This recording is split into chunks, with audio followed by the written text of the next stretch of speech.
Bom dia, amigos. É um prazer estar aqui de novo. E dentro da continuação do que nós estamos apresentando, quando eu falo em Rodas da Fortuna, na realidade eu estou apresentando uma trilogia. Essa trilogia tem a denominação de Caminhos da Fortuna. São 3 exemplares, 3 livros, todos editados pela editora AGE. Nós já tínhamos apresentado Enfrentando os Tubarões, que é um livro que mostra que cuidados nós temos que enfrentar, quais os inimigos ocultos ou não, que conspiram contra o sucesso de qualquer empreendimento. Na hora que você abre um pequeno negócio, uma grande indústria ou inicia um grande projeto, há necessidade de conhecer os inimigos. No caso, na primeira parte, nós havíamos apresentado Enfrentando os Tubarões, mostrando o que acontece quando nós somos pegos pelo tubarão burocrata, o tubarão legislador ou o tubarão da obsolescência. Muito bem. A parte 2, Rodas da Fortuna, segundo volume, também editado pela GE, que será complementado pela parte seguinte, Rodas da Fortuna, parte 2, que nós apresentaremos na próxima oportunidade, inicia um ciclo bem interessante.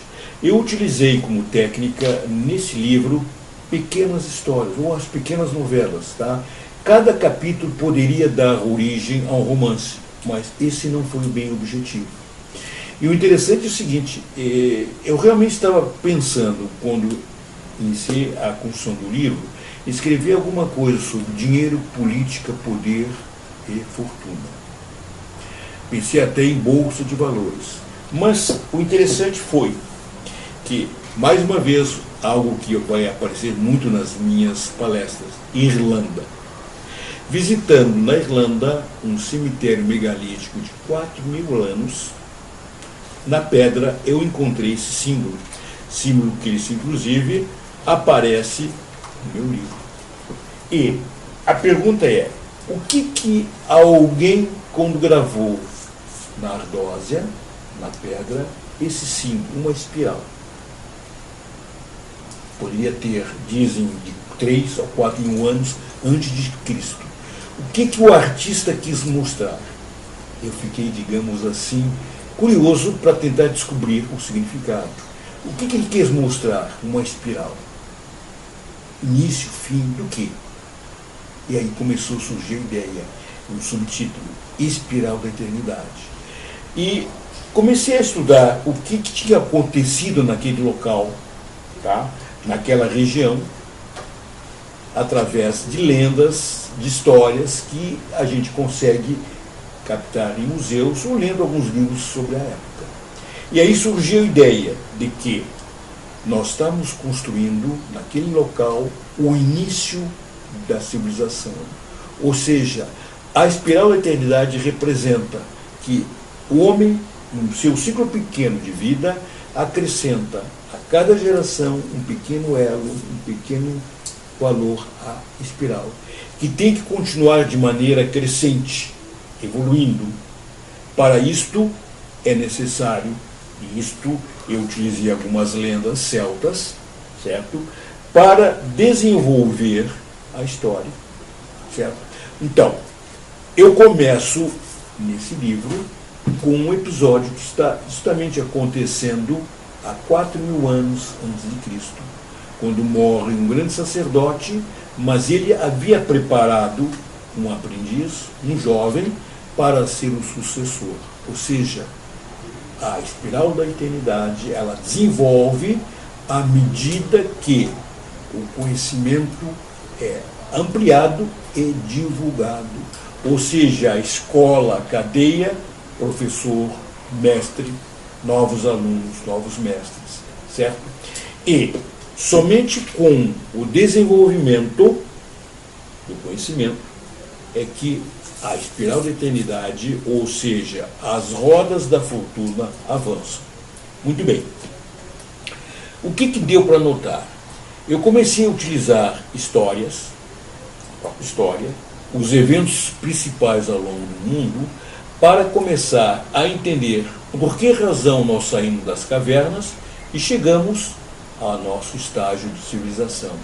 As rodas da fortuna vão sempre para frente, acompanhando as pessoas que têm coragem de desenvolver as suas ideias, de lutarem pelos seus projetos e de vencerem as mediocridades que impedem o desenvolvimento, o sucesso do giro.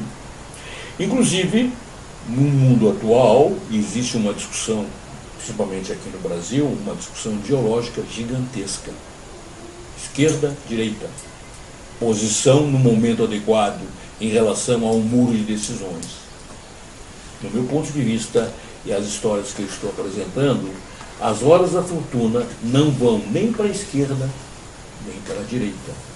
Elas vão para frente, acompanhando um pensamento de crescimento, de evolução. Ou seja, o conhecimento tem que avançar, elo a elo. E a responsabilidade de cada geração é de tentar acrescentar um elo que permita que a corrente cresça, que ela fique forte e possa, digamos, trazer mais desenvolvimento, mais sucesso às outras gerações. Dentro das histórias que nós apresentamos na parte inicial, que muitos considerados contos históricos, certo? Nós passamos depois para a zona da Mesopotâmia. Pode-se dizer que ali começou a civilização, em que o comércio começou a ser desenvolvido. O comércio é algo importante, porque através do comércio, pessoas começam a viajar. E vejam a importância das viagens, dos deslocamentos das pessoas, porque era a única maneira que havia para que o conhecimento de uma certa região chegasse até outra. Então, comércio, o desenvolvimento do transporte é essencial para que os conhecimentos comecem a fluir, certo? Evidentemente, na época, o poder ficará concentrado nos zigurates, aquelas pirâmides escalonadas que tentam chegar ao céu, fazendo quase que uma comunicação, uma tentativa de os terrestres alcançarem algo mais importante, é algo que deve ser considerado.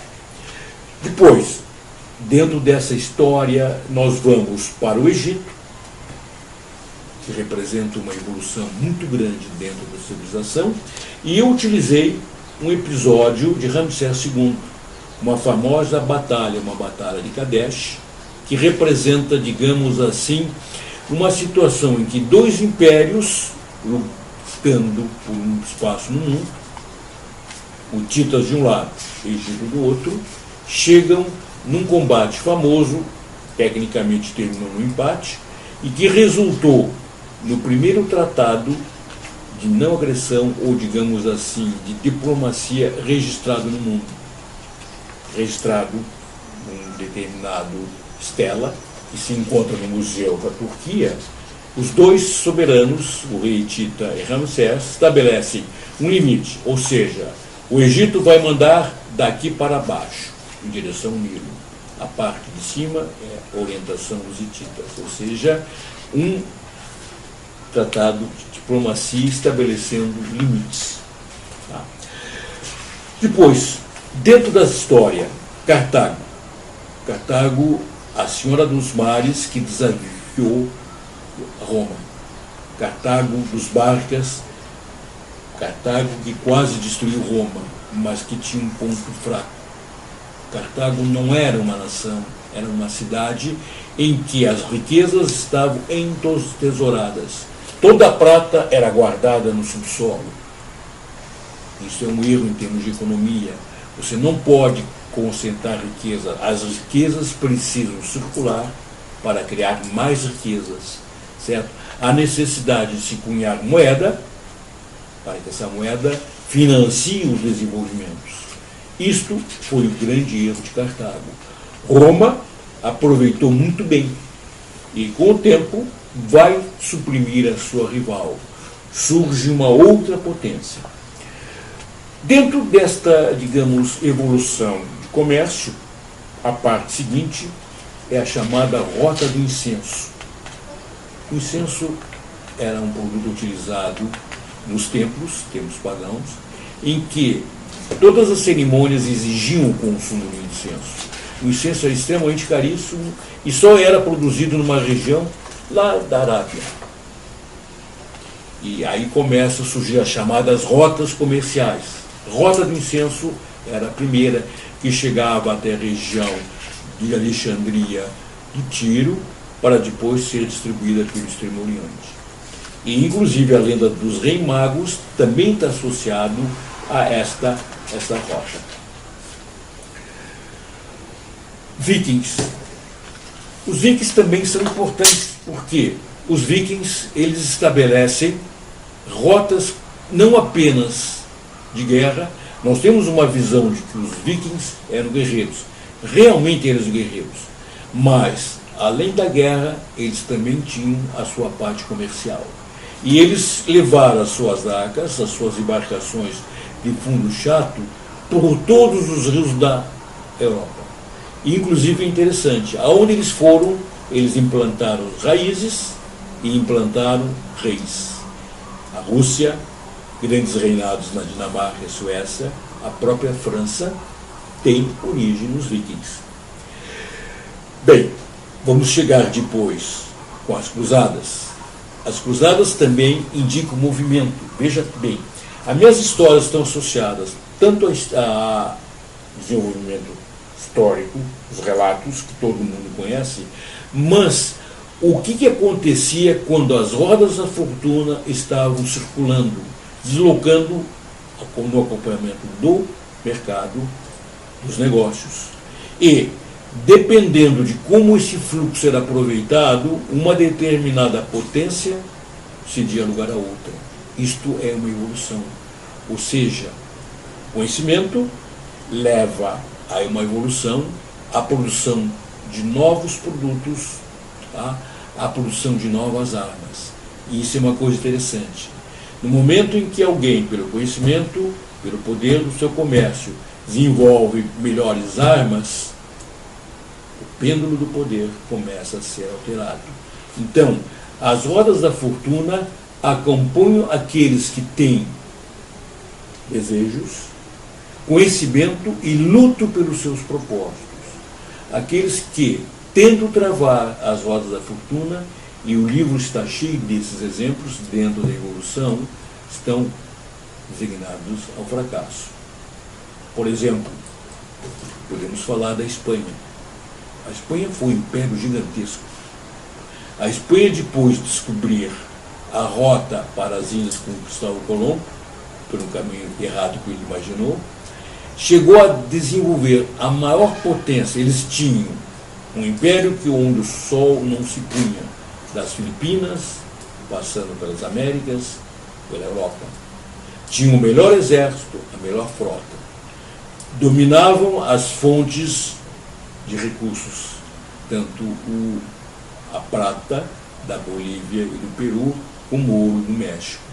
No entanto, a Espanha, por um uso inadequado, por não saber utilizar os recursos, se esgotou e cedeu o seu poder para a Holanda, que depois será sucedida pela Inglaterra. Veja bem, a Espanha tirou 170 mil toneladas de prata da Bolívia, de Potosí, teve 16 bancarrotas. Falência total, porque o dinheiro não era utilizado para desenvolver a sua indústria. Ele simplesmente financiou guerras, ou seja, as rodas da fortuna esmagam aqueles que não sabem utilizar os seus recursos, o seu conhecimento, e que muitas vezes, por políticas inadequadas, por ideologias erradas, provocam que travamento das rodas. Em alguns casos, elas andam para trás. Então, é literatura, é história, são pequenas novelas, mas tem uma ideia de mostrar de que, se nós quisermos construir uma espiral de eternidade para que os nossos filhos evoluam ao longo do tempo, é necessário que nós saibamos usar as regras corretas, que as boas lições sejam transmitidas de pai para filho, de filho para neto, e que nós criemos bons professores, e que saibamos separar os maus professores, aqueles que ensinam em verdades como se fossem verdades, e que, ao contrário do que pensam, provocam a paralisia das rodas da fortuna.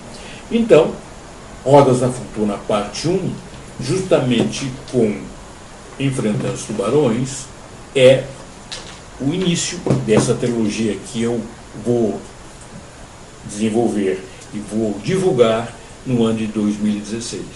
Porque, lamentavelmente, é importante que nós aprendamos as boas lições. Como eu digo, aprender com os erros dos outros é bem melhor e mais barato do que aprender com os nossos. Obrigado pela atenção. Beleza.